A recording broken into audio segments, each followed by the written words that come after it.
Nós já falamos sobre igreja missional, é muito mais do que um reducionismo, do que uma estratégia, é na verdade um resgate à essência bíblica. Nós já fizemos essa distinção entre missionária e missional, e eu queria conversar com vocês um pouquinho sobre uma igreja bíblica e relevante para a pós-modernidade. Bom, eu quero partir do pressuposto óbvio que uma exegese bíblica, ou seja, uma leitura correta das Escrituras, é o nosso ponto de partida. Para sermos uma igreja fiel na nossa cultura no dia de hoje, nós precisamos ler, interpretar e aplicar a palavra de Deus de modo correto, tal como o autor intencionou que fosse, entendendo o que aquela palavra significava para os primeiros leitores, mas também sendo desafiados a trazer para a realidade do hoje o que significa aquela palavra, que embora seja antiga, continua sendo relevante. Mas entendendo que a exegese bíblica é algo crucial e fundamental, eu quero propor uma outra realidade, que é a exegese cultural. Ou seja, é uma compreensão sobre a cultura onde nós estamos inseridos, sobre os valores que moldam essa cultura e para onde ela aponta. É verdade que muitos seminários nos ajudam a manusear corretamente a palavra da verdade, como diria o apóstolo Paulo ao seu discípulo Timóteo, mas nem todos nos desafiam a aplicar essa palavra que é viva, poderosa e eficaz no dia a dia das pessoas. Me parece que é isso que o apóstolo Paulo está nos dizendo e nos provocando quando ele escreve a sua carta aos cristãos em Romanos, e eu leio que diz: "Portanto, irmãos, rogo-lhes pelas misericórdias de Deus, que se ofereçam em sacrifício vivo, santo e agradável a Deus, esse é o culto racional de vocês. Não se amoldem ao padrão desse mundo, mas transformem-se pela renovação da sua mente, para que sejam capazes de experimentar e comprovar a boa, agradável e perfeita vontade de Deus." Carta do apóstolo Paulo aos Romanos, capítulo 12, versículos 1 e 2. Ou seja, à luz do Evangelho, o apóstolo Paulo está dizendo: não seja conformado por esse mundo no seu modo de agir.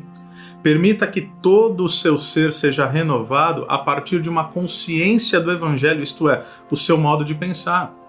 E me parece que o que ele está propondo aqui é que se nós fizermos essas duas coisas, ou seja, dizer não à idolatria e dizer sim para o Evangelho de Jesus Cristo, nós seremos capazes de perceber o Evangelho ocupando todas as áreas das nossas vidas, todas as áreas da existência.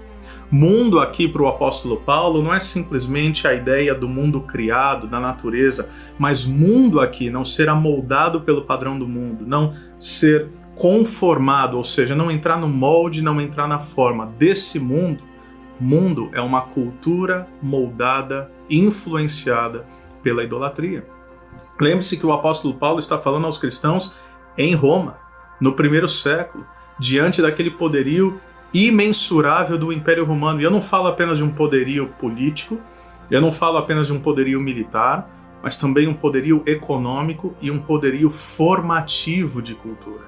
Então, diante daquela cultura completamente moldada pela idolatria, Paulo fala: não sejam amoldados, não se entreguem, resistam a essa realidade que tenta moldar a mentalidade de vocês de todas as formas. E o problema é que naquela época a maioria dos ídolos tinha nome e tinha rosto.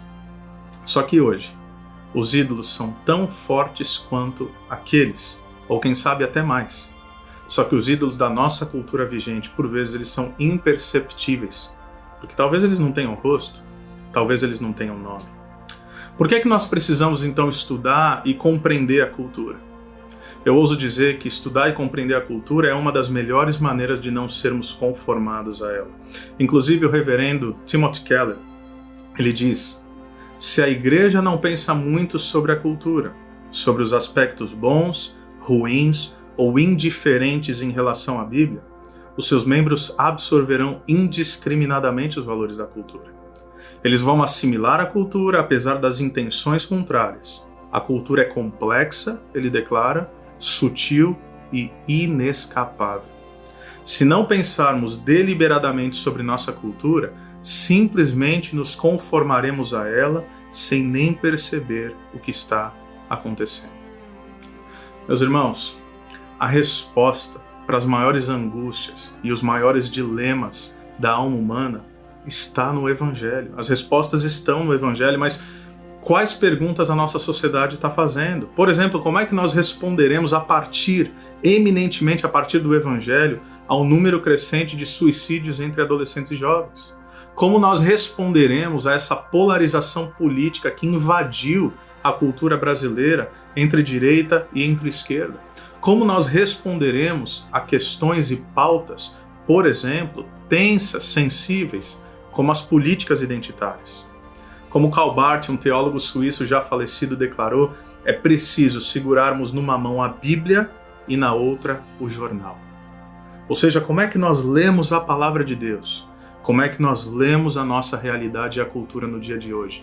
E o que essa palavra, que é viva, poderosa, imutável, eficaz, que penetra nossos corações, molda as nossas mentes, o que a palavra de Deus tem a dizer para o cristão hoje, do século XXI, na pós-modernidade? E talvez uma das melhores maneiras de nós compreendermos a cultura é simplesmente recontarmos a história. É perceber como a história foi se desenvolvendo, como a teologia dialoga com a história, como o homem moderno e pós-moderno foi sendo formatado nas suas percepções culturais e idolátricas. Aliás, é esse convite que eu quero fazer a você sobre a nossa próxima aula: recontar a história, entender a cultura e começar a perceber o que o Evangelho